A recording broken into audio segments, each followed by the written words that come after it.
Hello everyone. Ngasi ekhoi Coffee with Tom gi episode asida khoi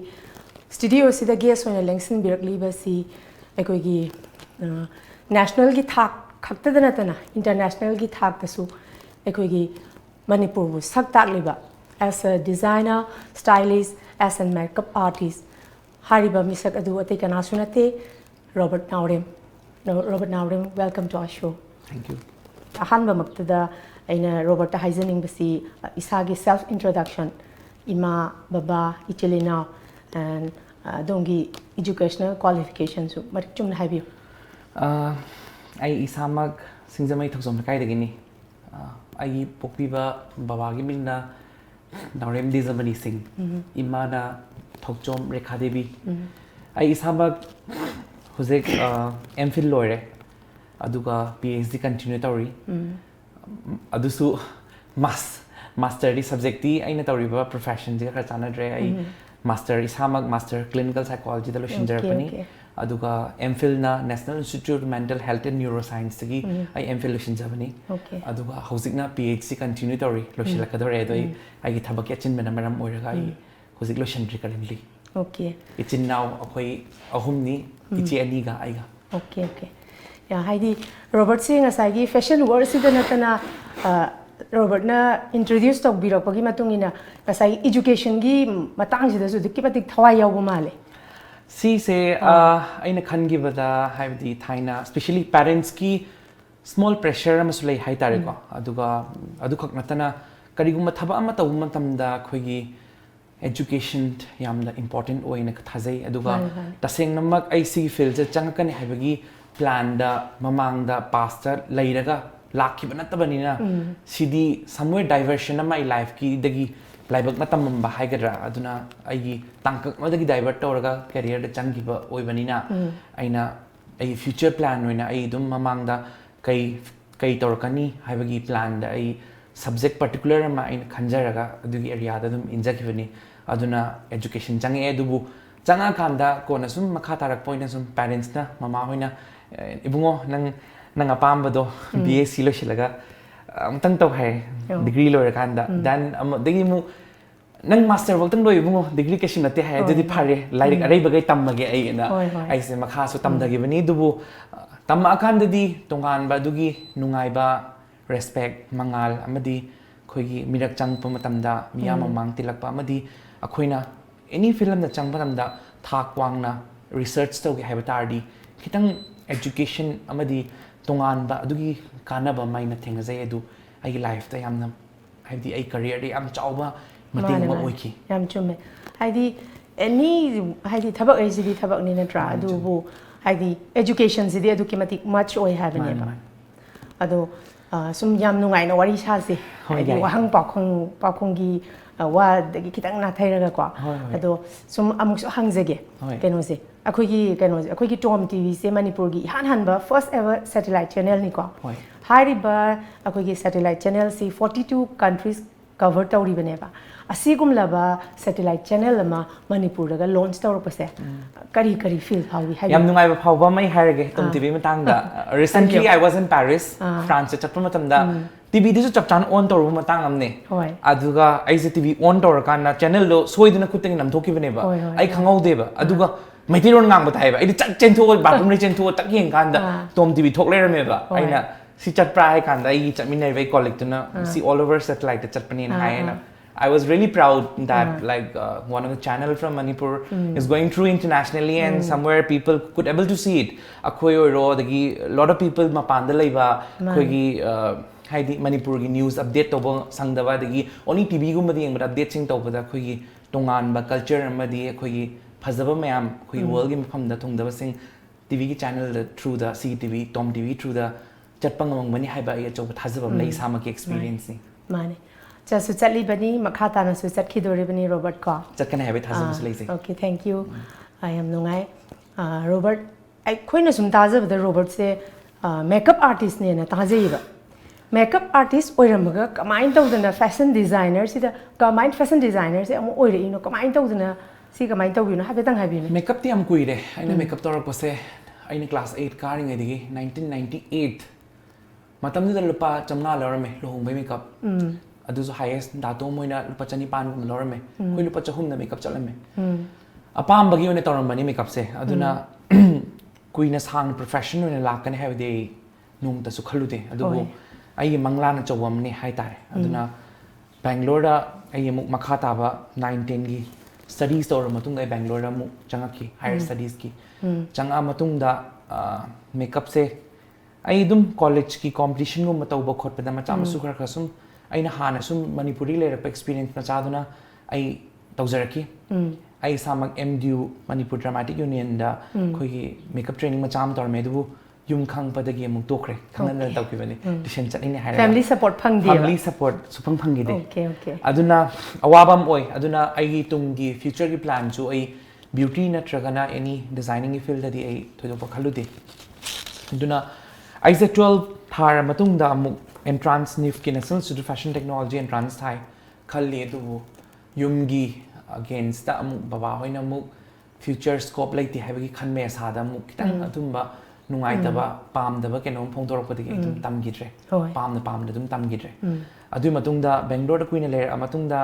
aina 12 floor rak pasai da gidi aise makeup macha kharga sum college ki competition gum kai gum sum tawba hore daidi expansion la akan chida khoi ai ngasai ai apam dream am di sum lai bani na ngasai something connection area hai tare aina apam lambi do sum dream to fulfill tor pai ta khar mangan sum urak pasida ai gi scope of have the dream hai gadra natraga objective of my dream do hana leram badugi khar chau thoraga ai si lamba phang kadra si phang kadra hai sa da ise tam khong tang jalaki adagi London School of Makeup da isamak training tawjare adu loira matung da that also yum kang na taw mani 15 days ki course ni adu matung da mu migi contractor na India ai am phawa makeup artist ni mai makha da mu 7 days ki workshop ong yaure adu dum like tam tor pani nei ngon am kana focus to busungom ki de adu bu laibak pha ba hai gadra ai gi laibak tamam ba hai gadra eventually Bangalore industry de gi have the renowned to eva missing hai tare moina recognize to be the nai work say professional eva work kya piraki ai first one of the achoba breakthrough hairgadi Blenders Pride haidana brand magi Blenders Pride Bangalore Fashion Week kana CCG makeup director oina medamakta ai 2008 ta ai warishan away contract deal down away haigi matam du ai yamna professional oina dealing haigi da banina ai su khangi de dubu pura blindly change aduda changmo tam thingai je industry a choba mit tabo punchi de mangaroin khalama mi me am do loi thenare then guide moi me am to bi na khotpi na ai change but ai am ki na di changi dubu ai chance thadong ning de ai kai no da chance lo dragadi ai punchi da ai lambi chapa phangoi khanani ai je soira so ai changa gen khala mane mai thi ba ki ragadi hoi aduna dum ai changjalle do first day chapa matam da ai je ngasai time management ga khoi backstage management hai tare ko dugi awaba chobam oi ki kai no ham tam da ai na ngasai experience laina lakki bana tabanina adubu ishada new experience in the oigre ai second day dai chatlaroi na ise phone switch off top shila ka thamme ise ai program chatlaroi na de 4 days program ni adu yam chawba project ni India gi hari it is one of the second biggest project in India aduna ai ngonda pakhat pa thukat pa phawre then hek chatpaga media me omjale punchi the media gi experience like tree ai duna have the camera me am the newspaper me am the channel me am loi lei le then hanga kan the first question through me was I was replacing I know replace stories have the it was one of the biggest makeup artists in India quite a chawba makeup artist ne aduga I had just 2 years experience all I matam da moi problem khar le padigi suddenly kana go mamna replacement thirak pada ai ta ki ba ai tar aduna I was lucky enough aduna Gauri Kapoor na she was a makeup artist of Shahrukh Khan gi makeup artist ne mama sama adu ma replace ta gi Deepika gi makeup artist ne ma replace ta gaina I joined togre then I industry mi am thengnare then Bollywood ki artist me am designer then I started meeting adu me am do urakan ai dream je change story tam nai je sai gi ai khana khalamba sa ai na tam phangi do me am do ai oirakadra hai bagi mami am di ure secondly ai ne am nungai ta hairagadi khoina sum mapana thabak tawrakan da leirak matam da sak tungan bani na khoi oriental look tungan oi bani na kai lam dai no ka haraga manipur dai ni ka haraga khangbi daba manipur se kai lem lege ka hangak pa adagi India da laibra na traga na noi passport changbra visa changbra kan strengths question me am thengna raki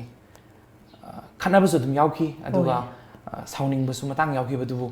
patience laina aina explain to bu su phanyam yauki aduga khalaki wa khanam ka engon da laki hebdi makeup artist amoina aina represent toraga ai state pu mapan mangda haidi mayam mangda puthoga sisini haibagi tak pai tanja dudi sisina possible oiroi aduna ai karigum khari tawning khalak damda ai miyobana haibadi magi chatnabi amadi mai lamdam ama tak pa haibase fise chakchagi choba role ama pui hai tare ko aduna aina akhoi manipur gi haidi traditional dress changeng khale kaino da idi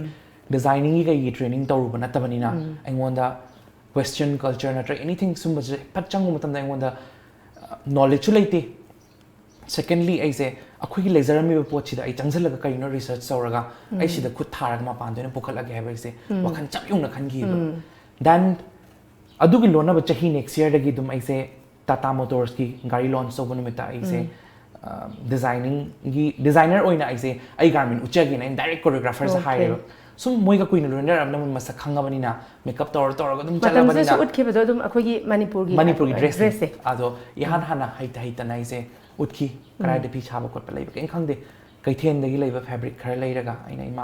ima kaithel dagi leiba fabric khar leiraga ai garment ihan han boina ai utki Taj Hotel da appreciation yam phangi yam harauna tawgi do they then aingonda makha ta na tawning bagi kano ma phawki then hen phawulaki then I to project macha phangba hore even Kingfisher gi show gi boy utkre manipuri dress ai gi always chatpa matam da aina western would dress ulo har cha ai manipuri outfit am utpya ga ra haibase ai first priority hai da aina isana pamjaru bana ko tugi matung da la akanda kona manipur la kana ai research sorga khoi henlu matanga changa gen khalak padagi aina lam chatlaga hebdi thiba hore duga khoi ihan han boin lamlai parijat na hairaga moi mayum manakta phi phajaba sabadi manipur ihan han khoi phajaba sab phangje moi deni haibadi doi deni haibadi ai je thiba chatle aduga chatlakanda kona ai je phi sabi khar unaraga wari shanara kanda I say art of weaving jai tamba hore then slowly langi matang da phi sabai matang da design motifs hana chatna ramba lerami ba amadi onthok pa yabana kaino habado ai tamna dum thizan ba horki isa so interest am ju leraki aduga pura look kre sa du dum adagi ai khut thaba exactly how again khale isa gi store hang bai wakhan de to pa leram de adubu apamba promotion oina aina chalaga prithvi mafam sinma thungna akhoi malemda akhoi phajaba tonganba unique oiba akhoi handloom adi textile je ai ngambai thak ta aina survive tawringai da utlam gi haibase ai achoba pandam ma oiki chahi mamda country mam utpa haise ai kanom ne vision namne haidi mapugi nongdam ne haibri tare dubu aina ngamni haibadi yade ai samang ne ta khudima tawni habi laite du mana chandraga di du ai wakhan aina khanjaba di dagi aina tawgena pukning na ningzaraga laiba haitare ado nasibok da khalli tawraga sulai tawgen ju khalli mane tawsu dum tawbigo akhoi su dum sechage wari ne amarom the unique ways yam thina oyeba akhoi gi maite gi phi rani de hairo muka da hairo mapanai ba da hairo even akhoi set li se dum yam comfortably mayam mamangdam presentable oi mine hek yeng ba tongan ta ba phajaba ha ba ndi dum oyeba ado yam nungairi Robert aina mu hangning ba se mai pak tringai da wa ba di mayam nangamani nang bai si hajik ta di nangamaroi ba ado punamak si khidagi khidang am lapthoga aina hangning ai sina mu asagi mai pak tringai mamang da di common man amane ba natra kanantana Robert se haidi Robert ta hana leiramniba potential se kanam khangbiba nateba adu matamdadi yam chamna hingam doineba hawjikti amuk mayamna masak loi khangabaneba haidi not akhoi Manipur si khakta dana tana India dana tana haidi worldwide khangabaneba sumaina hana common man oina hingam baduga hawjik mipung gudik mangna khangaga sigi khenaba thak amadi leiredana ani sigi maraksida haidi kamain tawrage adjustment taw khangta thadok padi yaram oiba hanagi common man gi life to ai adu thoidokpa thadokpa leizade ai common man ama oina dum hingi aina sengna haizaragadi kanago mimdadi aise celebrity ni aduni haibai wakhalon madum lairamgani ai thamoida dum phawbadi thoidokpa leite isa su dum chamna hingbasu pamjai aduga thoidokpa attachment yauraga haibdi tag yauraga ai hingba kaishu pamjade kanagumba atopa mi kharana tawba ngamdaba thab kharadu aina tawrubidamakta mayamna nungsibibidamakta recognize toraga aigi mingthon phangaga ngasi Robert Naorem na khangnarambai wa kaktani aduga kashu aina top topa chinjak tongan ba charuba phiron tongan ahen ma selu ba kashu leite aduna mayamna hingiba punchiron duni adum aina hingjari bisu aduga mi marak adum hingbusu pami tongan na ai tongan adugi ahen ma thakta hingaga aduri kumdharak wa ga tabe mo ma hingde aduna ai sibedasu chamana na mayamna sibedu maina dum sidoni aduga pokpuchu chamana na poki sumatangi ai profession oirubaduna aina mayamna phangdaba opportunity khara phangaga ishori thawjaldagi aduga aduda aina adugi tanjada lowraga aina kariguma thaba khara tawrubaidamagta tonganba kainoma tawrubai wa khaktani aduga aingonda adugi khenaba khotpadi leite adubu aini abda dugaizaba hairagadi aina tawjaruba thaba khara dugidamagta recognition am phangaga mayamna nungsibiba pokpa aduga support toraga Robert ki phi indoini Robert ki design lituini hairaga ai nakta lakpado nangi design lit ke na ngai bani ka hairaga adugi di yam nungaijaba adu thamoida phawba nungai bado adudi ai awaba myam phanyam thengnaraga su ai loima kawba ngamne aduduga natabada other side ta chatlaga celebrity life oina hingba natragana simple life oina lingba kashu thodopa leite ai hojik su dum simple life oina hingi dubu ai sagi oina mi kya kana mingle taude high class su taude aduga lower class adu du kem leite aina nungsi jaba wakhan chana mi kharak imanaba mani pullaga laibas natana ai thodokpa haibadi yamna high tech life ai hingba isano inju prefer taude aduga isagi inju pikngai de hongna so ai adugi lifestyle expose torok panatabani na even fashion gi world yam chawba entertainment natragana karigumba haibadi high glamour da aina life ta leiraga su adugi life to ai thoidokna apart from ai professionalism ai thabak sinatana ai adugi life ta thoidokna hingningubagi wakhal thoidok phawba leite ai satare yam nungai pakum haidi conversation je aduki matik nungai ri taba yaba su dum loima akhusu tajari hen makata na so muka hangjage achievement gi matang si kitang amta haibiyo ni achievement ai award adu dadi ai paningdre haibidi hoi award kharadi phangre adubu ai award phangna bai damangta tasengna thabak tawbudi nate aduna ai khwaidai nungai ba haibabu ai gi biggest achievement haitadi ai lamdam sida leiba phi sabi singje makhoi chakhum mai muttana ba ina kana gum khara hingal le habado sida hen chawba ai achievement leite hai point to be noted ai future gi plans so duni aina ngamni ngai da aina survive toring ngai da na ha wari ngai da ai pangan thongna le ngai da aina pukhat pa ya ba gai pukhat amaga makhoi su hingoba ai apama dreams fulfill ta hoba ja sida hen chawba ai punsi da mi yoina pu ubu ai achievement sida hen leite hai jani tu chunge Robert nangi hauji ku paukhum dok pi buta ge tawe haidi mi mana haidi mi oi bese pesa yam pair su magi professional magi haidi yam high class or su mi mana mi nung shi ba ngam da basidi ado hauji ki paukhum do yam phajai ai thengnarak pada awaba kya thengnare e ngasi makta sungaire chatlu matamda moi ga ai ga yam nungsiba bonding am le ngarang na han kha ai je haksang khara ngamde ado haksang ngamde tawe ado phi sabi jing dada nang nai hairakano nang nai haibda pukning sondai tu isa tu sondai khoise pukning thona loi sondai nang na ba yadi ko nangi wakhanda khoi ngasi ahing nung din tumdana khoina leise an hairaga aigi phisabi chanjingna aduma hairakpa nang pukning nungsiba phawe duna kitang na ge tawbase moi leidi ni khalaga haibdi agoda chauba support ama haitare emotional support aduga mental support yam phange moi digi aduna war akan moi mana ka satla gaidi ai ka pe ko Robert ai ka phamdo lei bus yawe kasi bakta su gai ai tai ga sai cherau badi adu kasi ayukta ngahak chalu matamda chak charaga chakho nga thong doi ni khotoi toi adu ai ayam matamda makhoi ga iga ai ichinau gi bonding gi type ta ai loinaraga lei aduga yam nungsina so ai ka shu thodok pa koi ba ko moi noi na hangoi ah daro ba la ga di khoi imung sida adu khale ai adu ma kem leiten imung da changjalaga sak thong ba yawe ai moi mem changjalaga aduga lifestyle kaya ama hingai de leiramdaba leitaba waba mayam su thengnare aduna adu mayam do uraga ai tasingna nungai thokpasum ngamde aduga makhoiga nungai minabado moi enjoy tongminaba makhoiga laiminabado adu de hina nungai badi ai atopa world da phangde aduna ai gi tonganba world lam leijai makhoigi side aduna kanago mina understand tawdragasu ai interview se ta matamda ai fi sabi sin ti loi khagam gani do moi myam na ai tasingna sakhi ne ai kappa ai tasingna moina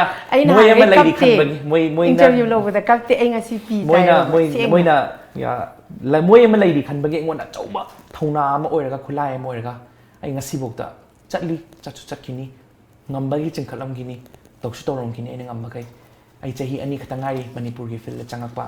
asoiba kayam su yoram be ai aran ba kayam su ai perfect su natte aduga nong manong magi learn tawrei kayam su tamai aduga tasengna haragadi mapan lamda leiraga thabak tawram babudi manipur leiram maga tawram bas tana su helinu phaiga mane punsi gi asengma mahau khangye basidana hoi adu hai tare mane yam nungai haidi mioi bagi kappa kai se Robert pangkap ya ponti ado film daga kappi se wana kappi ne ado ngasi Robert ki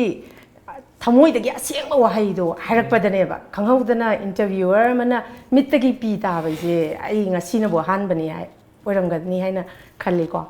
ado yam nungai haidi ngasai gi phisabi sing du su Robert na hena makoi bu encourage to biu ado makoi gi response na makoi hena Robert pusu thona pangal oiraga hena afaba thabak tawba ngamba oibiu haina haijaningi ko yam nungai Robert do nungai ba mi sembagi wa mayam tare ado Robert na thengnagi ba awaba haidi ngasi ori ibse chi awaba singdo mukta se Robert awaba paluraga di mo pasta mu chatlaga di wabai wadi yam thina warakre pasi su khaga ningjang da ba yadi hoi chume ado khogi discrimination ge choba kainom sidi laire gender issue hai tare akhoina isana feminine noina kitang nupi gi mong da pamjani hingjarakpa nupi gi mong da leiba sida yam handana yengba meeting ama samas ta leitaba natte sigi achoba chaitheng amdi phange aduga akhoi se oiroida lai shu tamdan mathungram khangdan lila phalai khara yar lotion gani ka haraga tak khama tawgiba ngasi de ngwanda adugi achauba thamoida yamna pau proudness film lay that normal nupa thokpa normal nupi thokpa noina tawba ngamda thabak to ngasi tawri khalaga adugi thamoida phawbam de lay kayam su thengnare gender discrimination matangda aduga lagna rakpa handana khalakpa lai shu tamoi khanba du lai tamgi ba ngasa haibido chi matangda chatningba mafamda makeup chatlaga su like तो ma'am तमीबद हेन तमें चली सामक first class topper रखी scholarship तक like तमें except कहोगी 12 पौ डिग्री पौ तमपोई मखादी फीस तमखीदे एक्सेप्ट फीस मैम कॉलेज लोई हुल तमखी थमोद याम चाव नुआब प्राउडनेस चौथोचब थमोद फावर है मतलब फावर हंदना येंब मिटिंग अदुगुम्बमदी अइंगोंदा फाउदब नते सी पोचे पास्ता लौथोअनबियु लेहनबिगनु इंखलगलिबा आगांसिंगजसु तौबिगनु थमोय हंदहनबिगनु अदुगा पुनिंग थौगतपियु कनासु मीमने हिंगिबा लाइफस्टाइल जे अदुमाइने हिंगनिंगदना तसेंगना हिंगिंगबा अमति यावपोंते मा मागी मराइबक्ता तमक्पा अमदि मान माना लेरेइबा लाइफस्टाइल दो मागी मोंगदि मतुंगिना लेजरमबनी अदुना हंदना येंगबा मिडियंग अमा सिमा तसेंगना नुंगाइते सेकंड स्ट्रगल हायरगदि आगी पेरेंट्स तगी फंगक्तबा सपोर्ट है तारे फाइनेंशियल सपोर्ट इमोशनल सपोर्ट नसीबोत लेट्री अदुगो हुजिक खक्ता बाबा होय इमादी खरखर दम कन तोरे दुगो बाबादी सिंगा यारक्ते यारखनी सो इनोंदा थाजरुसे हुजिक खक्तनी बाबा ना इंगोंदा आइगी थबक तौरपसिदा तौबा यारोय मासे गवर्नमेंट जॉब तौ यारोय सरकार की थबक तौबा यारोय हायरकांदा हुजिक खक्तनी बाबा ना सपोर्ट तौरपा अदुगी अवाबा अचौबा चैथे कबदी लेगी अदगी फिनांशियल अचौबा सपोर्ट मैम लेरगा कनागो मीनदी आई दुकान याम चावना हांगे खोले हाइबगी कनोमदा खल्लगा पैसा मैम पायरमनी मा करोपति ओरमनी तो वखनम खले दु सेंगना हायगदी असि दुकान जिसु आइबु नुसिबिबदगी दुकान जिगी मपु हाइदी आई बेस्ट फ्रेंड हाइतारे अदुगा आइबु याम मतेंग जु पामबिरखिबा आई मानबी मृणालिनीगा हाइदी बिपिनगा हाइतारे मोइना तौरगा दुकान से पाबुंगना नंग हौदो नंग करियर दो हायरगा सी दुकान से मोने पिरखिबने बरास कुइने लौगिदे अदु नंग हयेंग कनो तौर कांदा तौ हायरगा दुमाइना सी दुकान से पिरखिबने दुगा आई हौदोरखिबने पैसा याम चंगी अदु याम अवाबा समस्या अम ओइगी अदुना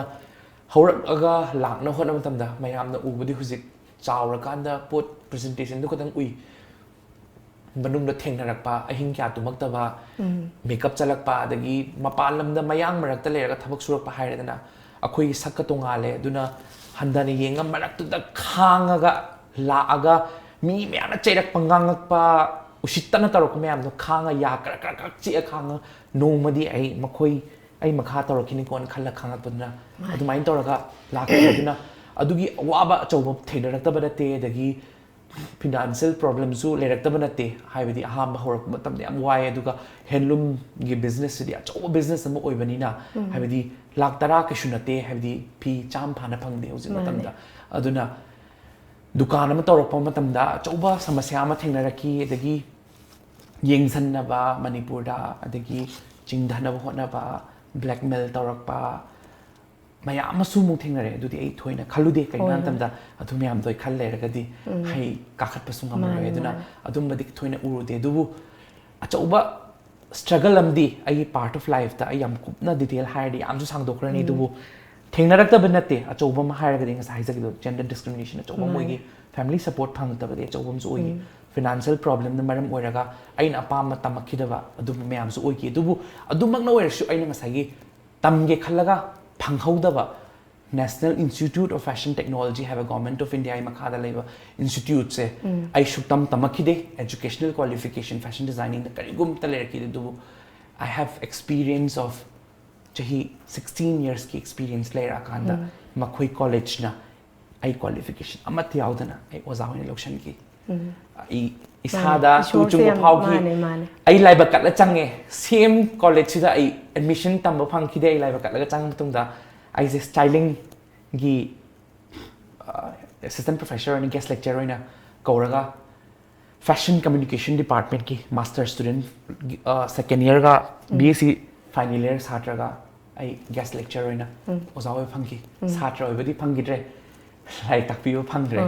ai experience khamjar pakhara duna do but aingonda thengnarakhiba mayam do haragadi aingonda line wadana line phangalakpa sain thadarakpadi amda yawgidre aduna thengna ba thengnarakanda isa se khangme ba khang kana nongmadi ai kainom leram kini khalaga lakhi duga lei su leirami sini ngasi hoi adumai du khale duga khoi thaba ama taw matamda sengna hagadi paisa gi maninga tanaba aduga minchat ki maninga tanaragadi mi oide habese tasengna ai life ki experience ni ai sa thabak taw gi matamda ai se ai paisa kya lodoi nu ju ai khangjade ba aduga ai hai tare mingchat si phangdoi ni khallaga ai atmaina taw gi so ingonda dik taw gi so leite aduna by the time ai sana gyan tarak matamda ai swain lerame aduga ai even ai rate ke ka makeup ki rate ke ka loi fix taw lerame then Bangalore hai tare ko mapalamda ai career hor kyom phumda matamduda I was the lowest makeup artist beat khwai paisa phangda bas yawe adugi maphamduda when I realized 2014 da I was the highest paid makeup artist okay hey na khwai dai tangba makeup artist oirame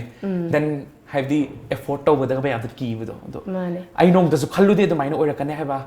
ai na plan da gi su leite ai gi haibu ai apam ba tawgi budi lep pa leiki de khongchat adum chat ki duga give up to ya de give up to ki de ai phanya ma thingnaraga zo ai ngamakhini khallaga ai adum torki hai ta yam nungai kapsu kapminare haidi khwaidagi emotional oiba episode ne habi ai go ngasi je aina nang kaphalira nang na ai kaphalira khangdre kapminare khonik je ngasi go ado haidi ninghanna basu yade adubu ngasi Robert na oiri se matamdu da makhoina ga discriminate tawbiramdraba amaromda everything happens for good aido moina adumaina tawbirambaduna asai will power do hena kangi bane ba Robert Naorem adu to nanga sai live se challenge ma oina lawgi badu nanga sigi kano se lepanga mi bane ba aduna react tawbai ma hutta khoina makoi de react tawbi bai ma response oina nga sai gi response nga si Robert nanga si phangi ba kano si response ne ba aduna makhoi chu makhata na habidi discrimination je makha tana tawdaba oisanu hena haidi encouragement tawba oisanu ko yam nungai Robert meeting tabiriba punamakta marak thana atenba break amakhtang laujari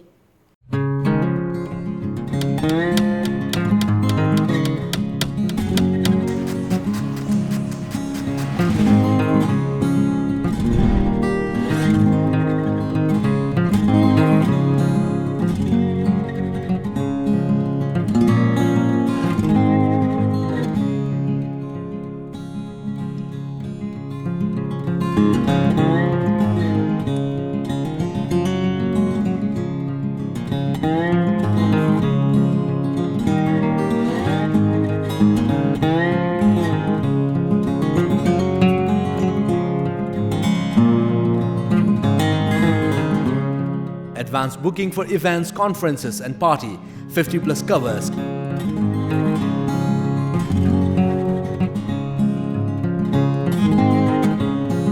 Aris Tower since 2002. Kindly contact us at 9612719966. Address Uripok Hudrom Leka, UK Road, opposite petrol pump.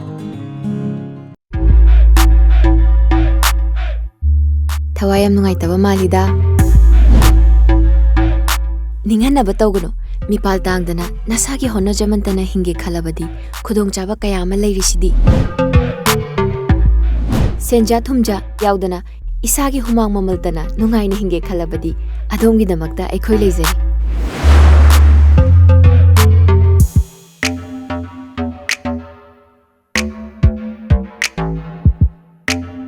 Hello, good morning sir. Welcome to Lamjingba Motors. How may I help you? lamjingbatomtv miyam da kana ba piri basingse kari kari no khudong chaba kaya ma pizari aikhoina phang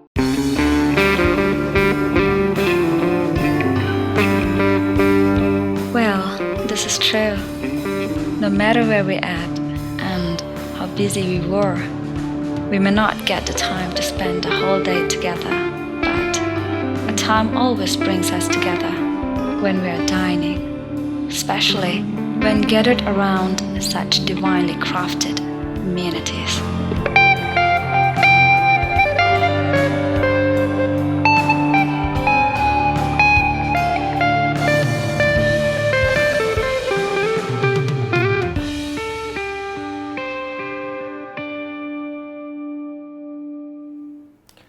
break ki matungda adongi host Haripriya na meeting tabiriba punamakpu amuka na taram na okchari Robert makha tarak po ina akhoi hauzik nupi sing even ai hauzik keri go ado hauzik sin nupi yam loin kere ba ai ke ba sida hi ang tanare ai na hwai matam dadi ai dressing se smuka gi na muka adugi matam mafam matam yam khaidok na rami go ado chahi khargi mamang dadi nupi na ke be se only working women gu mana kerami ado Howzikti not only working women, even housewives, aduna sigumba kebagi sigi kano change sama lakpase. Sisina society sida karamba karang makhalgi impact piba ya negative oiro positive oiro haibio. Sigi poche koi keba se koi negative se ishada loi depend or haita negative ki wala agadi keba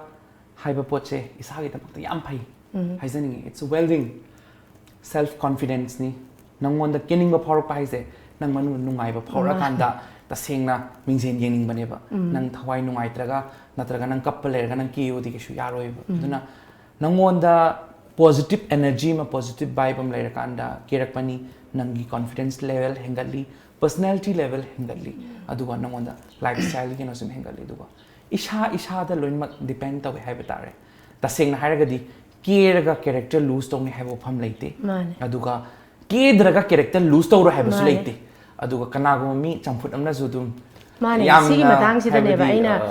khangning ise Robert ko haidi khangning badi sum tana je ba khar amane di hairi masi yang ke kya ju charam deno haidi kahani yamna thau de bi ching hi lu bi ngak ta na hekta sati na te ha yam ki ba fashion tau ba ngak ta na hekta norok ta kum ban pi jo na te ha mi gi character sibu haidi dress na tak do hoi chumme si ma tang lai haizaning ba ma haidi time and situation khang ba ma dakar oi ꯑꯩꯈꯣꯏ ꯃꯅꯤꯄꯨꯔꯒꯤ ꯁꯤꯆꯨꯋꯦꯁꯟꯁꯤꯅ different ꯑꯃꯅꯦ ꯃꯄꯥꯟꯒꯤ different ꯃꯐꯝꯗꯒꯤ ꯍꯥꯏꯇꯥꯔꯦꯀꯣ ꯁꯦꯡꯅ ꯍꯥꯏꯔꯕꯗ ꯑꯩꯈꯣꯏ ꯃꯅꯤꯄꯨꯔꯗ ꯄꯨꯛ ꯊꯥꯗꯣꯛꯑꯒ ꯁ꯭ꯋꯥꯏꯁꯤꯗ ꯀ꯭ꯔꯣꯞ ꯇꯣꯞ ꯑꯃ ꯂꯤꯠꯂꯒ ꯕ꯭ꯂꯥꯎꯁ ꯑꯃ ꯂꯤꯠꯂꯒ ꯈꯣꯡꯒ꯭ꯔꯥꯎ ꯑꯃ ꯁꯦꯠꯂꯒ ꯕꯖꯥꯔ ꯆꯠꯂꯨꯔꯗꯤ ꯇꯁꯦꯡꯅ ꯍꯥꯏꯔꯒꯗꯤ ꯉꯥꯡꯅꯕ ꯇꯥꯕꯅꯦꯕ ꯑꯗꯨꯅ ꯑꯗꯨꯒꯤ ꯄꯣꯠꯇꯨꯃ ꯇꯥꯏꯝ ꯑꯦꯟ ꯁꯤꯆꯨꯋꯦꯁꯟ ꯈꯪꯕ ꯍꯥꯏꯕꯁꯤꯗ ꯂꯣꯏꯅꯃꯛ ꯌꯥꯎꯔꯦ ꯑꯗꯨꯅ ꯁꯤꯃꯛ ꯇꯁꯦꯡꯅ ꯈꯪꯕ ꯑꯃ ꯗꯔꯀꯥꯔ ꯑꯣꯏ ꯑꯗꯨꯒ ꯍꯥꯏꯕꯗꯤ ꯏꯁꯥꯅ ꯐꯤꯔꯣꯜ ꯁꯦꯠꯂꯒꯁꯨ ꯂꯩꯔꯝꯗꯣꯔꯤꯕ ꯀ꯭ꯔꯥꯎꯗ ꯊꯦꯡꯅꯗꯣꯔꯤꯕ ꯃꯤ ꯑꯗꯨꯒꯤ ꯃꯇꯨꯡ ꯏꯟꯅ ꯀꯔꯤꯒꯨꯝꯕ ꯏꯁꯥꯅ ꯗ꯭ꯔꯦꯁꯑꯞꯁꯦ ꯇꯧꯕ ꯇꯥꯔꯒꯗꯤ ꯇꯁꯦꯡꯅ ꯄ꯭ꯔꯣꯕ꯭ꯂꯦꯝ ꯊꯣꯛꯅꯤꯡꯉꯥꯏ ꯀꯩꯁꯨ ꯂꯩꯇꯦ ꯀꯦꯔꯤ ꯍꯩꯕ ꯗꯔꯀꯥꯔ ꯑꯣꯏ ꯑꯗꯨꯒ ꯏꯁꯥꯅ ꯀꯣꯟꯐꯤꯗꯦꯟꯁ ꯂꯩꯅ ꯑꯗꯨ ꯀꯦꯔꯤ ꯇꯧꯕ ꯃꯇꯝꯗ ꯀꯩꯁꯨ ꯊꯣꯏꯗꯣꯛꯄ ꯂꯩꯇꯦ ꯑꯗꯨꯒ ꯃꯅꯤꯄꯨꯔ ꯍꯥꯏꯕ ꯁꯤꯆꯨꯋꯦꯁꯟꯁꯤꯗ ꯑꯌꯥꯕ ꯌꯥꯗꯕ ꯁꯤꯚꯤꯜ ꯁꯣꯁꯥꯏꯇꯤ ꯍꯥꯏꯕ ꯑꯃꯁꯨ ꯂꯩꯕꯅꯤꯅ ꯍꯥꯏꯕꯗꯤ ꯁꯤꯗꯒꯤ ꯀꯩꯒꯨꯝꯕ ꯄꯔꯁꯣꯅꯦꯜ ꯇꯣꯉꯥꯟꯕ ꯀꯩꯅꯣꯝꯃ ꯁꯨꯝ ꯂꯩꯔꯤꯕꯅꯤꯅꯀꯣ ꯍꯥꯏꯕꯗꯤ ꯑꯩꯅ ꯇꯧꯅꯤꯡꯉꯦꯅ ꯇꯧꯕ ꯌꯥꯗꯕ ꯈꯔ ꯑꯃꯁꯨ ꯂꯩꯔꯤꯕ ꯃꯅꯤꯄꯨꯔꯁꯤꯗ ꯑꯗꯨꯅ ꯏꯁꯥꯅ ꯑꯄꯥꯝꯕ ꯇꯧꯅꯤꯡꯉꯤ ꯀꯨꯁꯤꯔꯥꯁꯤꯅ ꯍꯥꯏꯔꯒ ꯃꯄꯥꯟꯗ ꯑꯩꯈꯣꯏꯅ ꯍꯤꯡꯅꯔꯤꯕ ꯂꯥꯏꯐ ꯁ꯭ꯇꯥꯏꯜꯁꯦ ꯍꯤꯡꯕ ꯌꯥꯗꯕ ꯍꯧꯖꯤꯛ ꯀꯔꯦꯟꯠꯂꯤ ꯂꯩꯔꯤꯕꯅꯤꯅ ꯃꯇꯝꯒꯤ ꯃꯇꯨꯡ ꯏꯟꯅ ꯑꯩꯈꯣꯏꯁꯨ ꯑꯗꯨꯝ ꯐꯤꯖꯦꯠ ꯆꯛꯆꯥꯁꯦ ꯌꯦꯡꯉꯒ ꯁꯦꯠꯄꯁꯦ ꯇꯁꯦꯡꯅ ꯗꯔꯀꯥꯔ ꯑꯣꯏꯌꯦꯅ ꯈꯜꯂꯦ ꯁꯤꯆꯨꯋꯦꯁꯟ ꯈꯪꯕ ꯑꯩꯈꯣꯏ ꯏꯁꯥꯗꯁꯨ ꯉꯥꯏꯔꯦ ꯀꯅꯥꯒꯨꯝꯕ ꯃꯤ ꯑꯃꯅ ꯕ꯭ꯂꯥꯎꯁ ꯑꯃ ꯑꯣꯔꯗꯔ ꯇꯧ ꯂꯥꯛꯄ ꯃꯇꯝꯗ ꯍꯦꯟꯗꯣꯛ ꯀꯧꯔꯛꯄꯗ ꯑꯁ ꯅꯪꯒꯤꯗꯨꯗꯤ ꯐꯔꯛ ꯇꯥꯅꯤ ꯍꯥꯏꯕ ꯋꯥꯍꯩꯁꯦ ꯑꯩꯈꯣꯏꯅ ꯑꯣꯏꯅ ꯍꯥꯏꯌꯦꯕ ꯀꯩꯒꯤꯅꯣ ꯍꯥꯏꯕ ꯃꯇꯝꯗ ꯑꯩꯈꯣꯏ ꯃꯅꯤꯄꯨꯔꯒꯤ ꯂꯩꯔꯤꯕ ꯁꯤꯆꯨꯋꯦꯁꯟꯁꯤꯅꯀꯣ ꯑꯩꯈꯣꯏ ꯐꯅꯌꯥꯝꯅ ꯋꯦꯁꯇꯔꯟ ꯀꯜꯆꯔꯗ ꯏꯟꯐ꯭ꯂꯨꯑꯦꯟꯁ ꯐꯅꯌꯥꯝ ꯊꯦꯡꯅꯔꯛꯑꯒꯁꯨ ꯑꯩꯈꯣꯏ ꯃꯅꯤꯄꯨꯔꯗ ꯀꯩꯒꯨꯝꯕ ꯂꯥꯛꯄ ꯃꯇꯝꯗꯗꯤ ꯑꯩꯈꯣꯏ ꯃꯅꯤꯄꯨꯔꯒꯤ ꯇꯣꯉꯥꯟꯕ ꯍꯥꯏꯕꯗꯤ ꯔꯦꯁꯇ꯭ꯔꯤꯛꯁꯟ ꯑꯃꯗꯤ ꯑꯩꯈꯣꯏ ꯁꯣꯁꯥꯏꯇꯤꯒꯤ ꯀꯩꯅꯣ ꯈꯔ ꯂꯩꯕꯅꯤꯅ ꯑꯗꯨꯗ ꯂꯩꯔꯦ ꯑꯗꯨꯒ ꯐꯤꯔꯣꯜ ꯁꯦꯠꯄꯗꯨꯅ ꯃꯔꯝ ꯑꯣꯏꯔꯒ ꯑꯩꯈꯣꯏꯒꯤ ꯀꯦꯔꯦꯛꯇꯔ ꯆꯦꯟꯖ ꯇꯧꯅꯤ ꯍꯥꯏꯕꯗꯤ ꯊꯣꯏꯗꯣꯛꯄ ꯂꯩꯇꯦ ꯏꯁꯥꯅ ꯀꯟꯇ꯭ꯔꯣꯜ ꯇꯧꯔꯒ ꯏꯁꯥꯅ ꯀꯩꯒꯨꯝꯕ ꯑꯩ ꯌꯨꯝ ꯄꯥꯜꯂꯕ ꯅꯨꯄꯤ ꯑꯃꯅꯤ ꯑꯩ ꯇꯁꯦꯡꯅ ꯑꯩ ꯏꯆꯥ ꯏꯁꯨ ꯁꯦꯝꯕ ꯑꯗꯨꯒ ꯑꯩꯒꯤ ꯐꯦꯃꯤꯂꯤꯁꯤꯡꯁꯤꯒ ꯅꯨꯡꯉꯥꯏꯃꯤꯟꯅꯕ ꯁꯤꯁꯤꯅ ꯑꯩꯒꯤ ꯄꯥꯟꯗꯝꯅꯤ ꯑꯗꯨꯕꯨ ꯑꯩ ꯇꯁꯦꯡꯅ ꯀꯦꯃꯧꯅ ꯂꯩꯅꯤꯡꯉꯤ ꯍꯥꯏꯕ ꯃꯇꯝꯗꯗꯤ ꯊꯣꯏꯗꯣꯛꯄ ꯑꯊꯤꯡꯕ ꯅꯠꯇ꯭ꯔꯒ ꯑꯀꯥꯏꯕ ꯂꯩꯇꯕ꯭ꯔꯥꯅ ꯈꯟꯖꯩ ꯑꯗꯨꯕꯨ ꯇꯁꯦꯡꯅ ꯍꯥꯏꯔꯒꯗꯤ ꯆꯠꯅꯕꯤ ꯍꯥꯏꯕ ꯑꯃꯅ ꯕꯥꯔ ꯇꯧꯔꯒ ꯂꯩꯕꯅꯤꯅ ꯑꯗꯨꯒꯤ ꯆꯠꯅꯕꯤꯒꯤ ꯋꯥꯡꯃꯗꯨꯗ ꯁꯗꯟꯂꯤ ꯖꯝ ꯇꯧꯅꯕ ꯍꯣꯠꯅꯔꯒ ꯑꯩꯅ ꯀꯦꯅꯤꯡꯉꯤ ꯇꯧꯅꯤꯡꯉꯤ ꯍꯥꯏꯗꯅ ꯇꯧꯔꯛꯑꯒ ꯀꯔꯤꯒꯨꯝꯕ ꯐꯦꯃꯤꯂꯤ ꯅꯠꯇ꯭ꯔꯒ ꯂꯩꯔꯤꯕ ꯀꯩꯔꯣꯜ ꯂꯩꯀꯥꯏꯁꯤꯡꯗꯨꯗ ꯀꯩꯒꯨꯝꯕ ꯁꯤꯒꯤ ꯄꯣꯠꯁꯤꯅ ꯌꯦꯡꯕ ꯅꯨꯡꯉꯥꯏꯇꯕ ꯅꯠꯇ꯭ꯔꯒꯅ ꯐꯖꯗꯕ ꯃꯑꯣꯡꯗ ꯂꯥꯛꯑꯒꯗꯤ ꯑꯗꯨꯒꯤ ꯄꯣꯠꯇꯨ ꯐꯅꯌꯥꯝꯅ ꯐꯦꯁꯅꯦꯕꯜ ꯅꯠꯇ꯭ꯔꯒ ꯇ꯭ꯔꯦꯟds ꯑꯣꯏꯔꯒꯁꯨ ꯑꯗꯨꯒꯤ ꯄꯣꯠꯇꯣ ꯑꯩ ꯏꯁꯥ ꯄꯔꯁꯣꯅꯦꯂꯤ ꯁꯄꯣꯔꯠ ꯇꯧꯖꯗꯦ ꯑꯗꯨꯒ ꯀꯩꯒꯨꯝꯕ ꯏꯁꯥꯅ ꯑꯩꯅ ꯍꯥꯏꯁꯤꯅꯤ ꯀꯦꯕ ꯃꯇꯝꯗ ꯀꯦꯌꯨ ꯀꯩꯁꯨ ꯀꯥꯏꯗꯦ ꯒꯣꯋꯥ ꯆꯠꯂꯣ wear whatever you want ꯅꯪ ꯕꯤꯆ ꯃꯄꯥꯟꯅꯤ ꯅꯪ ꯐꯦꯃꯤꯂꯤ ꯑꯦꯟꯖꯣꯏ ꯇꯧꯔꯨꯁꯨ ꯀꯩꯁꯨ ꯀꯥꯏꯗꯦ keep your moral good and strong value ꯂꯩꯅ ꯇꯁꯦꯡꯅ ꯅꯁꯥꯒꯤ ꯚꯦꯂ꯭ꯌꯨ ꯂꯩꯅ ꯀꯥꯏꯗꯅ ꯅꯨꯄꯤ ꯑꯃꯒꯤ ꯆꯞ ꯆꯥꯕ ꯃꯒꯨꯟ ꯑꯃ ꯆꯦꯜꯂꯒ ꯇꯁꯦꯡꯅ ꯃꯃꯥ ꯑꯃ ꯑꯣꯏꯅ ꯃꯆꯦ ꯑꯃ ꯑꯣꯏꯅ ꯃꯆꯟ ꯑꯃ ꯑꯣꯏꯅ ꯑꯗꯨꯒ ꯒꯔꯜꯐ꯭ꯔꯦꯟ ꯑꯃ ꯑꯣꯏꯅ ꯆꯞ ꯆꯥꯅ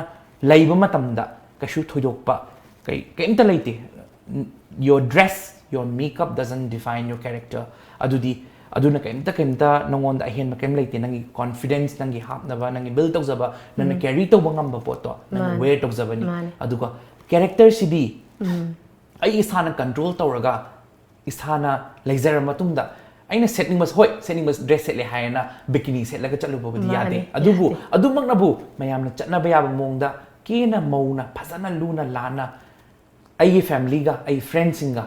ꯅꯨꯡꯉꯥꯏꯅ ꯐꯖꯅ ꯄꯣꯖꯤꯇꯤቭ ꯄꯔꯁꯄꯦꯛꯇꯤꯚꯇ ꯑꯦꯟꯖꯣꯏ ꯇꯧꯕꯗꯤ ꯀꯩꯁꯨ ꯊꯣꯏꯗꯣꯛꯄ ꯑꯀꯥꯏꯕ ꯂꯩꯇꯦ ꯑꯗꯨꯒ ꯅꯪꯅ ꯀꯩꯒꯨꯝꯕ ꯋꯥꯟ ꯁꯥꯏꯗꯦꯗꯇ ꯅꯪꯅ ꯐꯅꯌꯥꯝꯅ ꯐꯤꯔꯣꯜ ꯐꯖꯕ ꯁꯦꯠꯂꯒꯁꯨ ꯃꯅꯨꯡꯗ ꯀꯦꯔꯦꯛꯇꯔ ꯂꯨꯖ ꯇꯧꯔꯒꯗꯤ ꯌꯨ ꯑꯥꯔ ꯁꯝꯊꯤꯡ ꯑꯦꯜꯁ ꯑꯗꯨꯒ ꯀꯅꯥꯒꯨꯝꯕ ꯃꯤ ꯑꯃꯇꯕꯨ ꯀꯦ ꯅꯠꯇ꯭ꯔꯒꯅ ꯐꯤꯔꯣꯜ ꯐꯖꯕ ꯁꯦꯠꯂꯤ ꯀꯦꯅ ꯆꯠꯂꯦ ꯍꯥꯏꯅ ꯃꯥꯕꯨ ꯖꯠꯖ ꯇꯧꯕꯤꯕꯗꯨꯗꯤ ꯑꯗꯨꯁꯨ ꯂꯥꯟꯒꯅꯤ ꯑꯗꯨꯅ ꯑꯗꯨꯁꯨ ꯇꯧꯍꯟꯅꯤꯡꯗꯦ ꯑꯗꯨꯅ ꯁꯣꯁꯥꯏꯇꯤꯅ ꯖꯠꯖ ꯇꯧꯕ ꯃꯇꯝꯗꯁꯨ ꯍꯥꯏꯕꯗꯤ ꯂꯩꯔꯤꯕ ꯇꯁꯦꯡꯅ ꯃꯥꯅ ꯇꯧꯔꯤꯕ ꯃꯣꯔꯦꯜꯂꯤ ꯅꯠꯇ꯭ꯔꯒ ꯆꯠꯅꯕꯤ ꯋꯥꯡꯃ ꯁꯣꯔꯥꯠꯇ ꯃꯥꯅ ꯃꯕꯨꯛ ꯊꯥꯗꯣꯛꯑꯒ ꯃꯤ ꯃꯌꯥꯝꯒꯤ ꯑꯁꯤꯕ ꯑꯅꯥꯕ ꯃꯔꯛꯇ ꯂꯥꯛꯑꯒ ꯑꯗꯨꯃꯥꯏꯅ ꯇꯧꯕꯒꯤ ꯃꯑꯣꯡ ꯑꯃ ꯂꯥꯛꯑꯒꯗꯤ ꯑꯗꯨꯒꯤ ꯄꯣꯠꯇꯨꯗꯤ ꯑꯍꯜ ꯂꯃꯟ ꯆꯠꯅꯕꯤ ꯍꯥꯏꯕ ꯑꯃ ꯂꯩꯕꯅꯤꯅ ꯕꯦꯚꯥꯔ ꯊꯧꯒꯜꯂꯣꯟ ꯕꯦꯚꯥꯔꯒꯤ ꯋꯥꯡꯃꯗꯅꯤ ꯍꯥꯏꯖꯅꯤꯡꯉꯤ ꯑꯗꯨꯅ ꯑꯗꯨꯒꯤ ꯄꯣꯠꯁꯤꯡꯗꯨꯗꯤ ꯑꯩ ꯏꯁꯥꯃꯛꯁꯨ ꯐꯦꯁꯟ ꯗꯤꯖꯥꯏꯅꯔ ꯑꯃ ꯑꯣꯏꯅ ꯌꯥꯖꯅꯤꯡꯗꯦ ꯌꯥꯝ ꯆꯨꯝꯃꯦ ꯈ꯭ꯋꯥꯏ ꯃꯔꯨ ꯑꯣꯏꯔꯗꯤ ꯇꯥꯏꯝ ꯑꯦꯟ ꯁꯤꯆꯨꯋꯦꯁꯟ ꯍꯣꯏ ꯇꯥꯏꯝ ꯑꯦꯟ ꯁꯤꯆꯨꯋꯦꯁꯟ ꯈꯪꯅ ꯆꯠꯄꯗꯨꯅꯤ ꯗꯔꯀꯥꯔ ꯑꯣꯏꯔꯤꯁꯦ ꯑꯗꯨ ꯏꯚꯟ ꯇꯨꯗꯦ ꯑꯩ ꯍꯧꯖꯤꯛ ꯅꯪꯒꯤ ꯅꯃꯥꯡꯗ ꯐꯝꯃꯤꯕꯁꯦ ꯑꯩ ꯍꯧꯖꯤꯛ ꯋꯥꯔꯤꯅꯤ ꯁꯣꯔꯥꯠꯀꯤ ꯗ꯭ꯔꯦꯁ ꯁꯦꯠꯂꯒ ꯐꯝꯕꯗꯤ ꯌꯥꯕ ꯅꯠꯇꯦꯕ ꯑꯗꯨꯅ ꯃꯐꯝ ꯃꯇꯝ ꯈꯥꯏꯅ ꯁꯦꯠꯄꯤꯕ ꯑꯗꯨꯒ ꯌꯥꯔꯤꯕ ꯃꯈꯩ ꯍꯥꯏꯗꯤ ꯁꯣꯁꯥꯏꯇꯤꯁꯨ ꯍꯥꯏꯗꯤ ꯃꯤꯁꯤꯡꯁꯦ ꯖꯖꯃꯦꯟ ꯇꯧꯕꯤꯗꯕꯁꯤꯅ ꯈ꯭ꯋꯥꯏꯗꯒꯤ ꯕꯦꯁꯅꯦꯕ ꯅꯠꯇ꯭ꯔꯥ ꯃꯈꯥ ꯁꯨꯝ ꯇꯥꯔꯛꯄ ꯑꯣꯏꯅ ꯑꯩꯅ ꯑꯃꯨꯛ ꯈꯪꯅꯤꯡꯉꯤꯁꯦ ꯉꯁꯥꯏꯒꯤ ꯀꯦꯕꯗꯤ ꯂꯣꯏ ꯀꯦꯔꯦꯀꯣ ꯔꯣꯕꯔꯠ ꯉꯁꯥꯏꯒꯤ ꯃꯨꯟꯅꯗꯤ ꯈꯪꯗ꯭ꯔꯦ ꯑꯩ ꯁꯤꯒꯤ ꯄ꯭ꯔꯣꯐꯦꯁꯟ ꯑꯩꯒꯤ ꯄ꯭ꯔꯣꯐꯦꯁꯅꯦꯜ ꯑꯣꯏꯗ꯭ꯔꯕꯅꯤꯅ ꯉꯁꯥꯏꯒꯤ ꯋꯦꯁꯇꯔꯅꯥꯏꯖꯦꯁꯟꯒ ꯃꯣꯗꯔꯅꯥꯏꯖꯦꯁꯟꯁꯦ ꯁꯤ ꯃꯇꯥꯡꯁꯤ Westernization ga modernization ga hojik sing hai ga khoi manipur yam chawna thoiba problem amne hai tare ko Westernization je khoi western culture ada laiba khoi influence kharsini ado modernization hai ga di tasing hai da nan nga si seliba dress mo moto styling je si modernization ado western culture di nate adu western culture hai ga di khoi samna hai bada khoi manipur da hojik DJ lakpa ko adagi ai DJ tawba singna saubi ga no ya mai si hai na dubu singna hai ga di hojiki matam da laiba sigi culture hai tare ko si sing je western culture sing na chinge ba aduna example ni da hoi example am ni aduna sigum ba mayam se changai ba poche khoi gi matam gi matumina khoi manipur ra laiba ai nga sa haijagi baduni matam siga hek leirami ba thainai leirami mong siga haibadi generation ani gap to change so no honor rakma matamda achobo problem di compulsory tholakani duna westernization je laiba tar su mentally westernized oiba ma dakar oi first of all phazaba mi gi phazaba tamba adugi mi gi chatna lonchat western da chatna riba phazaba culture discipline respect adum basing du di tamba wat le manipur da aduga many sing na harda manipur da hojik yengo di city hojik hanjan seng do sarkar na hanjan mo salle hanjan mu dustbin thami bazar da nuti seng ni akoina dukan halak pa chu adigi charam gani langthom gani sigi habit chadum tawraga sile ado mapan da di dugi poto leite dugi sigi western culture ji ada leiba western culture pusalaga sitaw ge de dugi wakhan de leite adubu atopa tongan ba lifestyle ama which is above the culture akoi orami ba hujiki manipur gi culture shiga haira chuna watli ba haitare digi already sida religion ga adugi langdagi yam chawba controversy ma khoi already thoga lairi ba sida akoi culture hingal na honarically ba ILP adu du achoba kanoma hujik haidi akoi iho orga koi ethnic society je hingan na honar bagi achoba kanoma hujik protest orga miyam na hauring marak sida tanja sida mo koi no western culture pusalaga marak si diversion tawraga mang ki gadra hai bagi pakatpa laita badana te samak su aduna si poche kitang taptharaga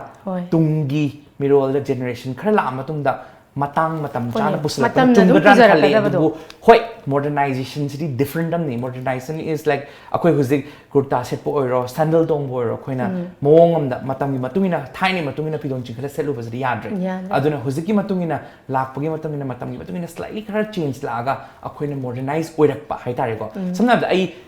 western culture ada chatli foreign chatli chatla matungda aigi firon ching myam pura kai ngasi akoi manipuri firon myam pura kai ada western countries in utli utiba poche thaina lerami ba phi saba gi culture adum leizarami mong mo tawja sida ai ontho go hojik patent motif design si ontho sari eba si aina hujiki leiba mong sida modernization torpani ba but western culture to yam different oigre ba duna westernization kitang tatharaga modernization da kitang emphasis pi badi kaide adu westernization je hojiki current situation je kitang chana ba wadli haina kitang tapthagi si mafam na matam na dum pujarakani adu hong ba sam lakani haidi yamna patient laita ba kana de have issue orga to eba natra adu kitang personality oire adu yum pan bagi wakal je hojiki currently laite adubu I say sing na haraga di ayum pan by plan di tasing na laiti haizaninge. Okay. Aduga future da ay child adopt toge hai badi khanjai. Okay. Adugi plan am lay kanagumba mamam pa laita ba mi ma ay tasing adopt again kan bagi wakhanam di ay future laizari aduga ay tawri ba thabak samay onjin jaraga ay lairi ba ngang sing amadi transgender community lairi ba sing ja tasing na mating pang biraga makhoi sing zu hingan biraga aduga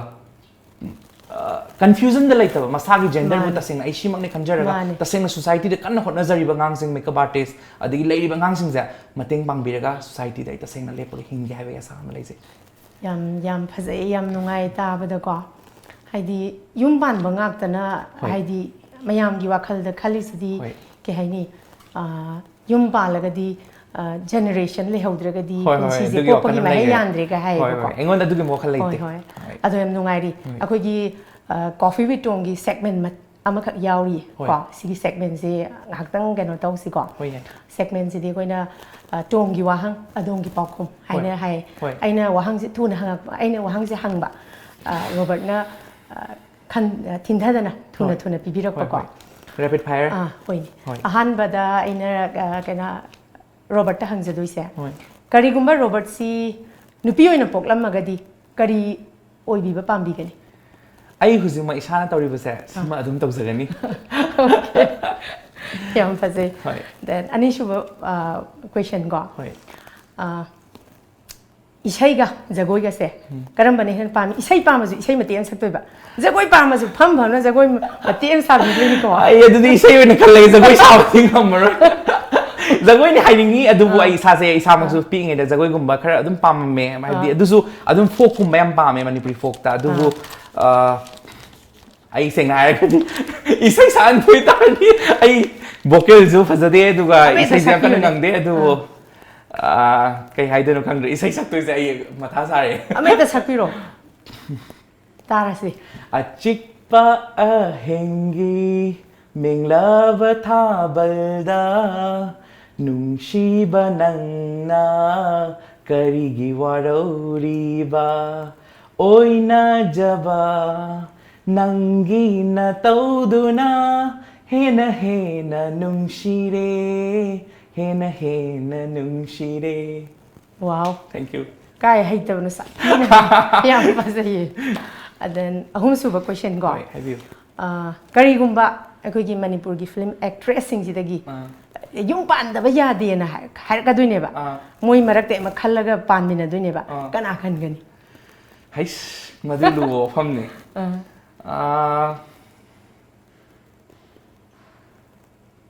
Lure ne.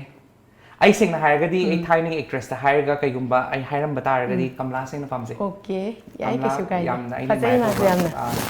ma me admire tawi. ma aroi ba question go Toi. Robert ne toina ya saura kan yam toina hagan ba dialogues ken saura heta khangau dan haidok ki ba Nang thang jani. nang thang chani Hoi. Adu yam haigale. okay